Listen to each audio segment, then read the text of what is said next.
Hello guys, welcome back to my channel. আমার চ্যানেলে তোমাদের সবাইকে স্বাগতম। তোমরা সবাই কেমন আছো? আশা করছি খুব ভালোই রয়েছো।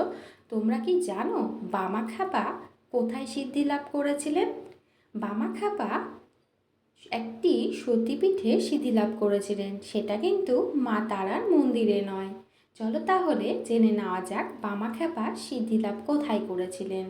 বীরভূম জেলার সাঁইথিয়া, এই সাঁইথিয়াতেই রয়েছে মা নন্দিকেশ্বরীর মন্দির। 51 সতীপীঠের অন্যতম এক পীঠ হলো এই নন্দিকেশ্বরী মন্দির। পৌরাণিক মতে এখানে মায়ের কণ্ঠহার পড়েছিল।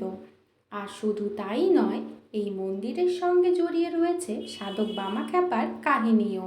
স্থানীয় ভক্তরা ছাড়াও দূর দূরান্ত থেকে বছরভর দর্শনার্থীরা আসেন এখানে।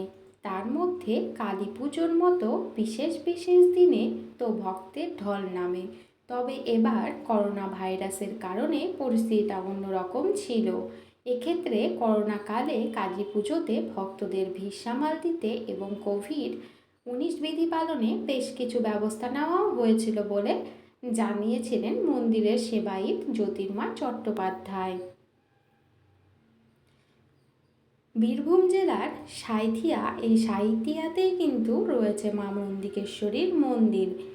51 সতীপীঠের কিন্তু অন্যতম ছিল এই মা নন্দিকেশ্বরী। মা নন্দিকেশ্বরীর মন্দিরকে ঘিরে রয়েছে নানান জনশ্রুতি, যার মধ্যে সাধক বামাখ্যাপার সিদ্ধি লাভের কাহিনী। জ্যোতির্ময় চট্টোপাধ্যায় জানিয়েছিলেন, সাধক বামাখ্যাপা যখন মায়ের দেখা পাওয়ার জন্য তারাপীঠে সাধনা করছিলেন, ঠিক সেই সময় আকুল হয়ে বামাখ্যাপা মাকে ডাকছেন। ঠিক সেই সময় তাকে স্বপ্নে দেখা দেন মা নন্দিকেশ্বরী। বামাখ্যাপাকে মা নন্দিকেশ্বরী স্বপ্নাদেশ দেন আগে তার পুজো করতে, তারপরেই সিদ্ধি লাভ হবে। স্বপ্নাদেশ পেয়ে বামাখ্যাপা মা নন্দিকেশ্বরীর দ্বারে পুজো দেন এবং সিদ্ধি লাভ করেন। তারপর থেকে আজও তারাপীঠের দর্শনার্থীদের অনেকেই যাতায়াতের পথে মা নন্দিকেশ্বরীর মন্দিরে প্রণাম ঠুকে যান।